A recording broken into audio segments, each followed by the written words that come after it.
I know it's been a while since this whole Elliot Rogers fiasco, but I'm getting really annoyed with how women, especially YouTube feminists, are turning this into their own personal agendas. This one woman, Ashley Mardell, just epitomizes how willfully ignorant these feminists have been for this whole situation. So, true fact, I originally was not intending on making a video covering the hashtag #YesAllWomen or hashtag each and every woman topic, because I am all about eliminating redundancy. And redundant? You mean like modern day feminism? So because of all these lovely people and their videos, I felt like my voice had been represented, articulated, and heard. Oh, you're a politically correct, brainwashed moron, too. Good to know. Because I was quite disheartened when my eyes wandered from the video and to the comment section. It was full of sexist sentiments, full of ignorant and insensitive questions. And I'm usually okay with questions, but these were truly facepalm worthy. And wait a second, I'm gonna pause that. What about men's rights? Why do you hate men so much? I'm sure you've oversimplified those comments, so allow me to rephrase. Why can't you empathize with men? I think that's what people are trying to ask you. You see a man on the news that was so lonely that the only way out for him was a suicidal rampage. Yeah, he was angry at women, but he had a legit reason to be. He was driven fucking insane, okay? But you spin this into your own agenda.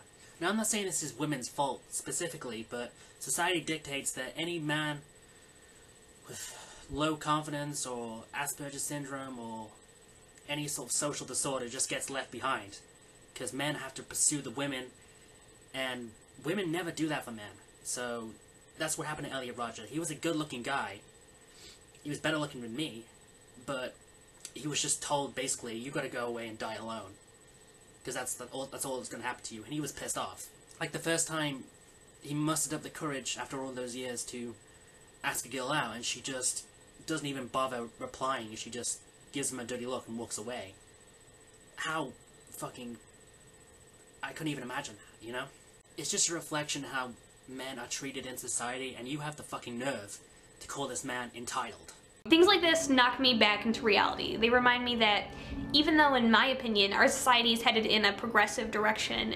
Yeah, a progressive society where men go on killing sprees because they just can't take it the way they're treated anymore.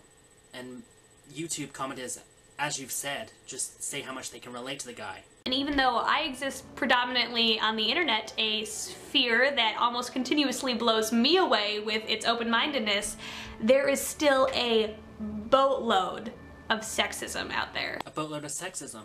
That's something we can agree on.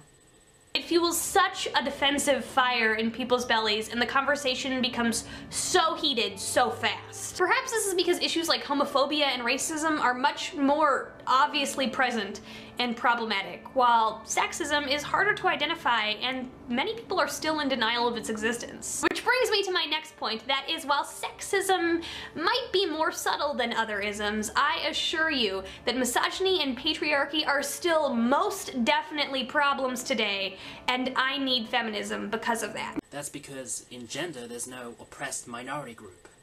They're not put in gas chambers, they're not made to be slaves and work in the cornfield. I think it's pretty insensitive to compare yourself to the fucking African slaves. So instead, I'm going to talk about something a little trickier. Denial of feminine oppression. How are you oppressed? I just want one example. Just one fucking example. You might be listening to my experiences, but you're not really hearing them. Now, when you're not a part of the oppressed group in question, it's definitely hard to be 100% empathetic. So I sort of understand where this denial, partial denial, human rights rhetoric, or desire to morph the hashtag from #YesAllWomen to #YesAllPeople is coming from.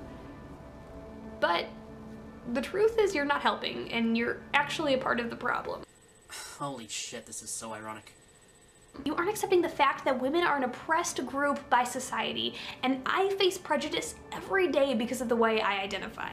You face prejudice because you're gay, not because you're a woman. It's a ubiquitous fact that leads to a systematic repression of women, and admitting that is the first step to changing it. Wow, we're getting preachy. I'm sorry. It's like beer and emotion. But I mean, I'm a woman, so... Yeah, it's a medical fact that women can't handle alcohol as well as men. It's also a medical fact that they're more emotional because of their hormones and monthly cycle. Those aren't sexist stereotypes. They're medical facts. Can't you tell the difference? So that begs the question, do men have a voice in the realm of feminism? Should they speak up in support? Yes, please! I can't speak for all ladies, but personally, I encourage you to. And it just breaks my heart when my male identifying friends get ripped apart in comment threads when they do. Male feminists either don't see the double standards, or they're just pandering in the desperate hope that they'll impress some women. That's why men who are for true equality might get annoyed with them. Should men identify as feminist allies rather than feminists? Maybe, I'm not really sure. But I, for one, have never given too much power to labels, so it isn't too high on my personal issue priority list. We get it. You're gay. You don't need to keep bringing it up in an irrelevant topic if you don't care about labels.